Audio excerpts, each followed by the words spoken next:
ब्रह्मा गुरु विष्णु गुरुदेवो महेश्वरा गुरु साक्षात् परब्रह्म तस्मै श्री गुरुवे नमः। त्वमेव माता च पिता त्वमेव त्वमेव बन्धु च सखा त्वमेव त्वमेव विद्या द्रविणं त्वमेव त्वमेव सर्वं मम देव देव। यहाँ से आगे पढ़ना प्रारंभ करते हैं। ईश्वर बोले, हे वत्स, हे वत्स, मैंने तुम दोनों से सारा तत्व कहा और दिखा दिया। तुम दोनों देवी के द्वारा उपदिष्ट प्रणव यानी ओम, जो मेरा ही स्वरूप है, उसका निरंतर जप करो। इसके जप से ज्ञान, स्थिर भाग्य, सब कुछ सदा के लिए प्राप्त हो जाता है। आद्रा नक्षत्र से युक्त चतुर्दशी को प्रणव का जप किया जाए तो वह अक्षय फल देने वाला होता है। सूर्य की संक्रांति से युक्त महा आद्रा नक्षत्र में एक बार किया हुआ प्रणव जप कोटि गुने जप का फल देता है। मृगशिरा नक्षत्र का अंतिम भाग तथा पुनर्वसु का आदि भाग पूजा, होम और तर्पण आदि के लिए सदा आद्रा के समान ही होता है। यह जानना चाहिए, मेरा या मेरे लिंग का दर्शन प्रभात काल में ही प्रातः तथा संगम यानी मध्याह्न के पूर्व काल में ही करना चाहिए। मेरे दर्शन पूजन के लिए चतुर्दशी तिथि निशीथ व्यापिनी अथवा प्रदोष व्यापिनी लेनी चाहिए, क्योंकि परिवर्तनी अमावस्या तिथि से संयुक्त चतुर्दशी की ही प्रशंसा की जाती है। पूजा करने वालों के लिए मेरी मूर्ति तथा लिंग दोनों समान हैं। फिर भी मूर्ति की अपेक्षा चिन्ह का स्थान श्रेष्ठ है। इसीलिए मुमुक्षु पुरुषों को चाहिए कि वे बेल यानी मूर्ति से भी श्रेष्ठ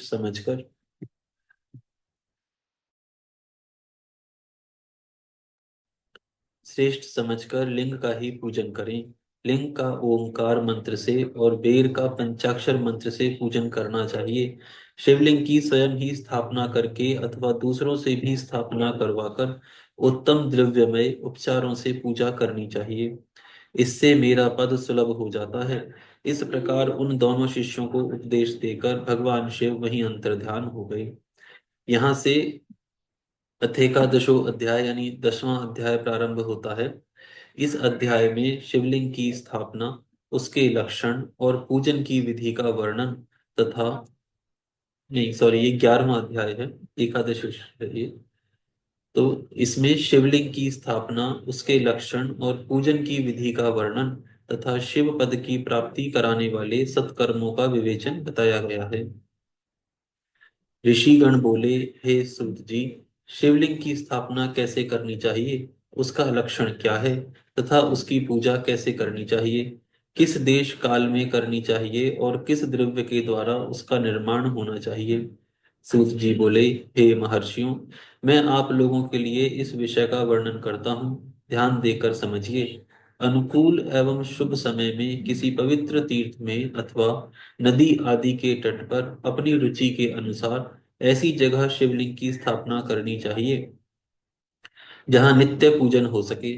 पार्थिव द्रव्य से, जलमय द्रव्य से अथवा धातुमय पदार्थ से अपनी रुचि के अनुसार कल्प लक्षणों से युक्त शिवलिंग का निर्माण करके उसकी पूजा करने से उपासक को उस पूजन का पूरा पूरा फल प्राप्त होता है। संपूर्ण शुभ लक्षणों से युक्त शिवलिंग तत्काल पूजा का फल देने वाला होता है। यदि चल प्रतिष्ठा करनी हो तो इसके लिए छोटा सा शिवलिंग, और यदि अचल प्रतिष्ठा करनी हो तो स्थूल शिवलिंग श्रेष्ठ माना गया है।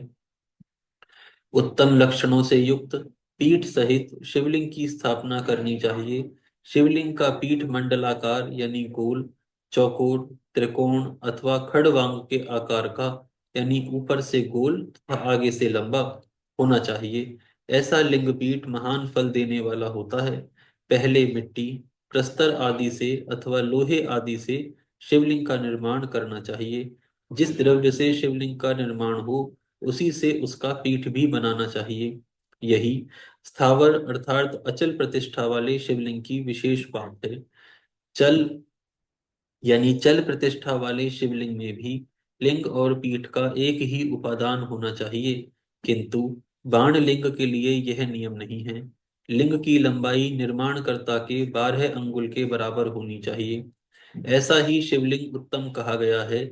इससे कम लंबाई हो तो फल में कमी आ जाती है, अधिक हो तो कोई दोष नहीं है।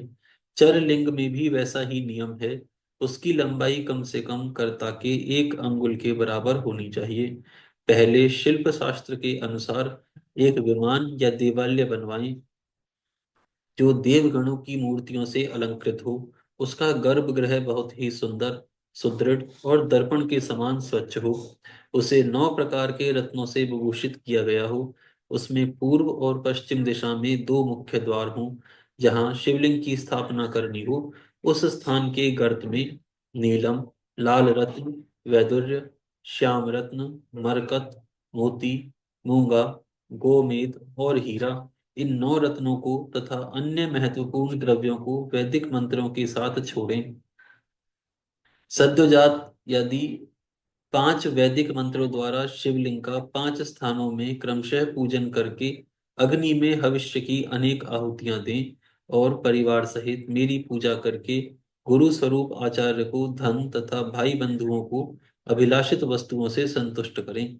याचकों को जड़ अर्थात स्वर्ण, ग्रह एवं भू संपत्ति तथा चेतन यानी गौ आदि वैभव प्रदान करें। स्थावर जंगम सभी जीवों को यत्न पूर्वक संतुष्ट करके एक गड्ढे में स्वर्ण तथा 9 प्रकार के रत्न भरकर सद्योजातदि यानी कि वैदिक मंत्रों का उच्चारण करके परम कल्याणकारी महादेव जी का ध्यान करें। तत्पश्चात नाद घोष से युक्त महामंत्र ओमकार का उच्चारण करके उक्त गड्ढे में शिवलिंग की स्थापना करके उसे पीठ से संयुक्त करें। इस प्रकार पीठ युक्त लिंग की स्थापना करके उसे नित्य लेप दीर्घ काल तक टिके रहने वाले मसाले से जोड़कर स्थिर करें। इसी प्रकार वहां पंचाक्षर मंत्र से परम सुंदर बैर यानी मूर्ति की भी स्थापना करनी चाहिए। सारांश यह है कि भूमि संस्कार आदि की सारी विधि जैसी लिंग प्रतिष्ठा के लिए कही गई है, वैसी ही मूर्ति प्रतिष्ठा के लिए भी समझनी चाहिए। अंतर इतना ही है कि लिंग प्रतिष्ठा के लिए प्रणव मंत्र के उच्चारण का विधान है, परंतु वेर की प्रतिष्ठा पंचाक्षर मंत्र से करनी चाहिए। जहां लिंग की प्रतिष्ठा हुई है, वहां भी उत्सव के लिए और बाहर सवारी निकालने आदि के निमित्त मूर्ति को रखना आवश्यक है। बेर को बाहर से भी लिया जा सकता है, उसे गुरुजनों से ग्रहण करें। बाह्य बेर वही लेने योग्य है जो साधु पुरुषों द्वारा पूजित हो। इस प्रकार लिंग में और बेर में भी की गई महादेव की पूजा शिव पद प्रदान करने वाली होती है। स्थावर और जंगम के भेद से लिंग भी 2 प्रकार के कहे गए हैं। वृक्ष लता आदि को स्थावर लिंग कहते हैं और कृमि कीट आदि को जंगम लिंग। सींचने आदि के द्वारा स्थावर लिंग की सेवा करनी चाहिए और जंगम लिंग को आहार एवं जल आदि देकर तृप्त करना चाहिए। उन स्थावर जंगम जीवों को सुख पहुंचाने में अनुरक्त होना भगवान शिव का पूजन है, ऐसा विद्वान पुरुष मानते हैं। इस प्रकार चराचर जीवों को ही भगवान शंकर के प्रतीक मानकर उनका पूजन करना चाहिए। सभी पीठ परा प्रकृति जगदम्बा का स्वरूप हैं और समस्त शैवलिंग चैतन्य स्वरूप हैं।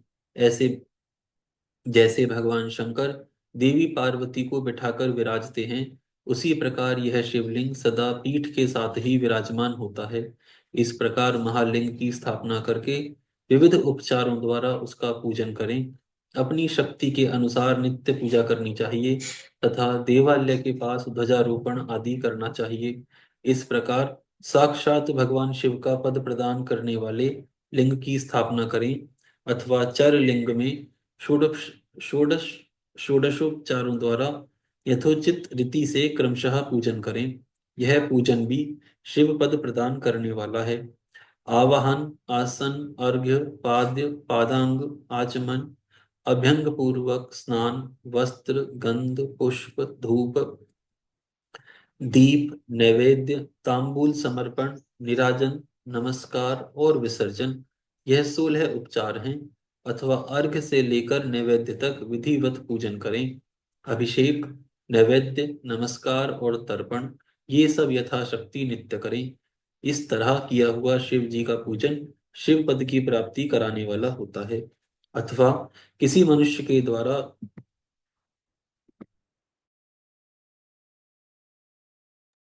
अथवा किसी मनुष्य के द्वारा स्थापित शिवलिंग में, ऋषियों द्वारा स्थापित शिवलिंग में, देवताओं द्वारा स्थापित शिवलिंग में, अपने आप प्रकट हुए स्वयंभू शिवलिंग में तथा अपने द्वारा नूतन स्थापित हुए शिवलिंग में भी उपचार समर्पण पूर्वक जैसे तैसे पूजन करने से या पूजन की सामग्री देने से भी मनुष्य ऊपर जो कुछ कहा गया है वह सारा फल प्राप्त कर लेता है।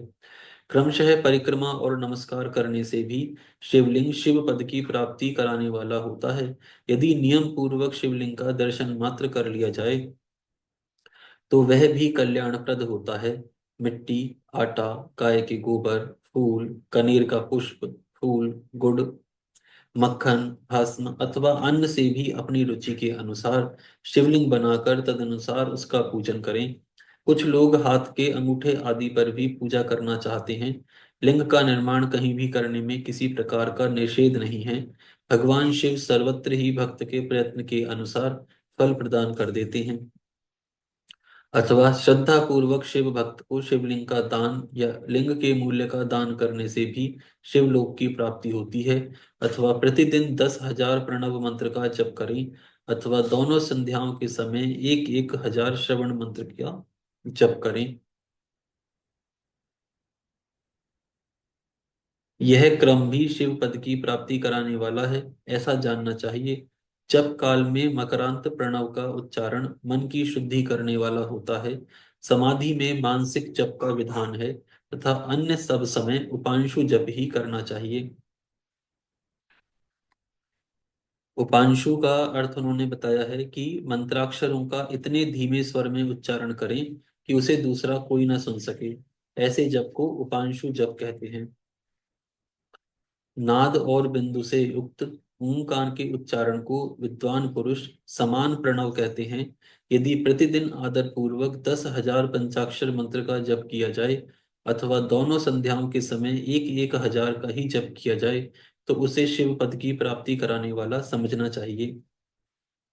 ब्राह्मणों के लिए आदि में प्रणव से युक्त पंचाक्षर मंत्र अच्छा बताया गया है। फल की प्राप्ति के लिए दीक्षा पूर्वक गुरु से मंत्र ग्रहण करना चाहिए। कलश से किया हुआ स्नान, मंत्र की दीक्षा, मातृकाओं का न्यास, सत्य से पवित्र अंतःकरण वाला ब्राह्मण तथा ज्ञानी गुरु, इन सबको उत्तम माना गया है। द्विजों के लिए नमः शिवाय के उच्चारण का विधान है। द्विजेतरों के लिए अंत में नमः पद की प्रयोग की विधि है, अर्थात वे शिवाय नमः इस मंत्र का उच्चारण करें। स्त्रियों के लिए भी कहीं कहीं विधि पूर्वक अंत में नमः जोड़कर उच्चारण का ही विधान है, अर्थात कोई कोई ऋषि ब्रह्मांड की स्त्रियों के लिए नमः पूर्वक शिवाय के जप की अनुमति देते हैं, अर्थात वे नमः शिवाय का जप करें। पंचाक्षर मंत्र का 5 करोड़ जप करके मनुष्य भगवान सदाशिव के समान हो जाता है। 1, 2, 3 अथवा 4 करोड़ का जप करने से क्रमशः श्री ब्रह्मा, श्री विष्णु, श्री रुद्र तथा श्री महेश्वर का पद प्राप्त होता है। अथवा मंत्र में जितने अक्षर हैं उनका पृथक पृथक 1,1 लाख जप करें अथवा समस्त अक्षरों का एक साथ ही जितने अक्षर हों उतने लाख जप करें। इस तरह के जप को शिव पद की प्राप्ति कराने वाला समझना चाहिए। यदि 1,000 दिनों में प्रतिदिन 1 सहस्त्र जप के क्रम से पंचाक्षर मंत्र का 10 लाख जप पूरा कर लिया जाए और प्रतिदिन ब्राह्मण भोजन कराया जाए तो उस मंत्र से अभिष्ट कार्य की सिद्धि प्राप्त होती है।